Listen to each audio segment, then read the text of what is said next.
This week I finally had a good idea about how to solve a problem that I had for many years. Basically, ever since I started collecting records, and that was in my university days when I studied design. Me and a friend of mine, we used to DJ at parties, and that's how I got started collecting records.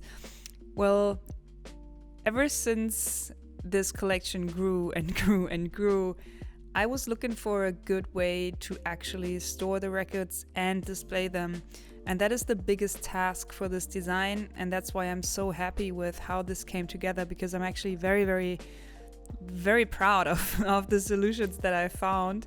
Even though they might seem very simple, it is not easy to design a piece of furniture around something that is so visually and actually heavy than 300 vinyl records.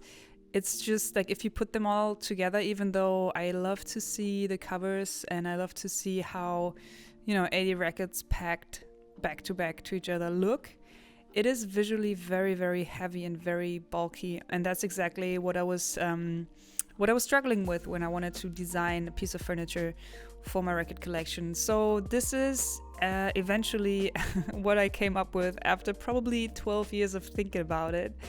There are a couple things. So I want to have a deep storage space, which means like a lot of records that I can just store physically a lot of.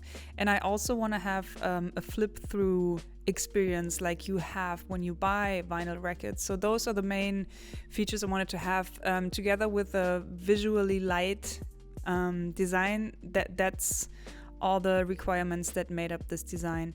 A couple things for the angles. It might look confusing. I'm now setting my domino to 15 degrees. I decided to build the corners with segmented pieces rather than bending the plywood, just because I like the look of a segmented object, or a segmented corner or curve.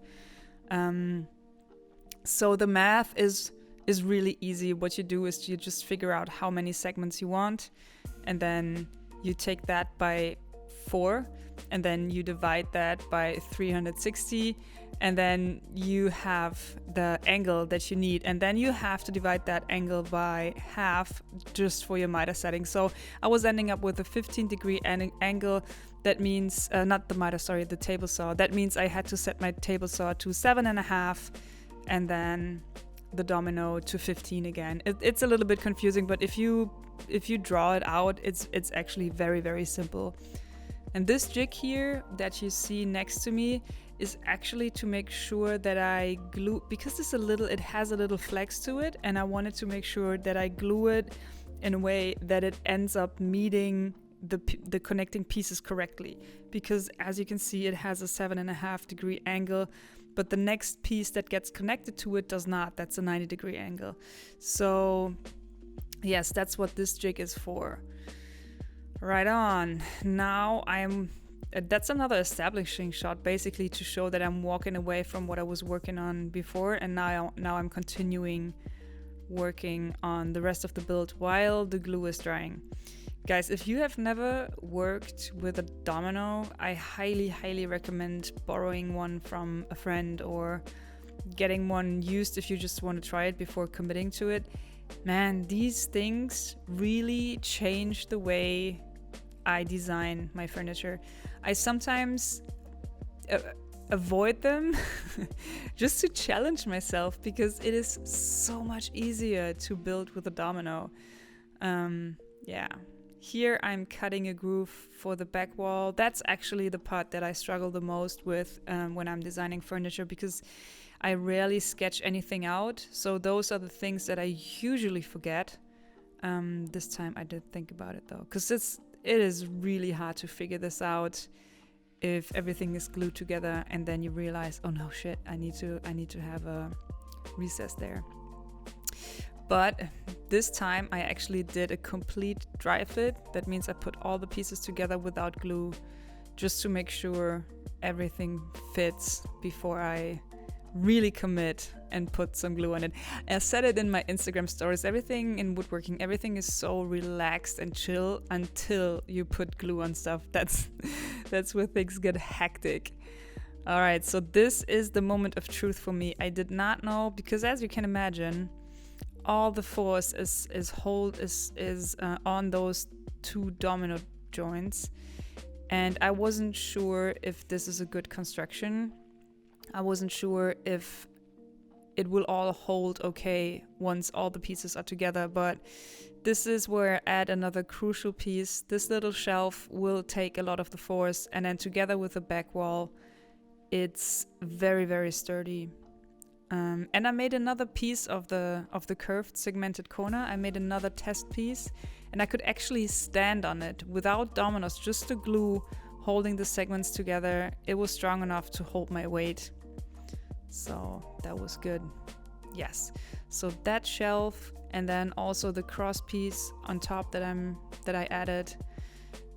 Those are the pieces that are holding the force together with the back wall, and that makes for a super sturdy joint. You can see my camera shaking in every other shot there. I need a new tripod. Actually, I might build a new tripod next week.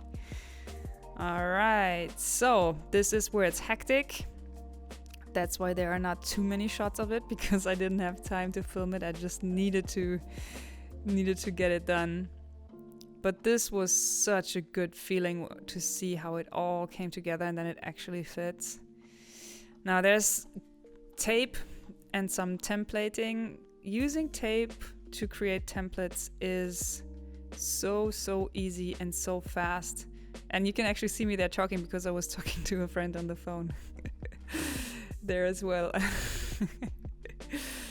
All right, so now I'm gluing the templates to the plywood, trace it, and then just with a jigsaw. It didn't have to be 100% correct, because there will be some canvas wrapped around it, so some of the imperfections will be hidden by the canvas fabric. But whenever I cut something out, I have a little challenge with myself to try to get it done as much as possible. You can see some major tear-outs there though. When working with the jigsaw, it's sometimes easier, or it's much better if you trace the cut with a razor blade before you cut it, so then that really helps with the tear out. But again, since this is covered with canvas anyways, I thought, just save the time and get it done. I think it took me 3 to 4 days to build the whole thing, including filming, and probably 4 hours of editing to get it done. It was actually a pretty long film for my style.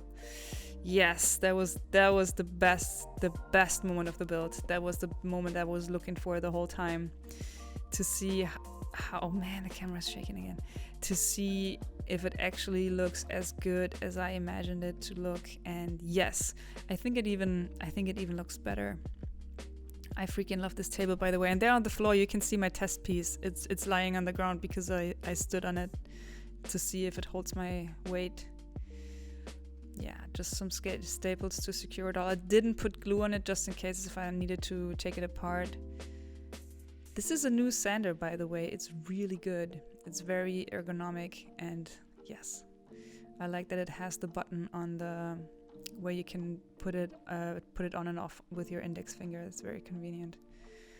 All right, so some sanding. This is the part that I usually hate the most, is the finishing touches, because now I know that all my planning and all the designing worked out, and I have zero interest in actually finishing my job, but I need to finish it, and YouTube actually helps me to finish it. Before I made YouTube videos, all my stuff was unfinished. And there is my big transition. Yes, I like how it looks. I actually painted that stuff just to put it in the background, and it was in the shot for 2 seconds, but that was me procrastinating. I really like how it looks. I am very, very happy with it. I think it looks like a big smile. It looks so friendly, and I love the plywood with the edge bending. It's very convenient to flip the records. Yeah. This is definitely one of my top 5 builds, and probably my favorite thing I built this year. I'm very, very happy with this. So guys, let me know what you think of this voiceover versions. I didn't prepare anything. I just took the mic and started talking. So If you enjoy these, please let me know. If not, please let me know as well, so I don't do them anymore. All right. Thanks, guys, for your support. I see you next video. Bye.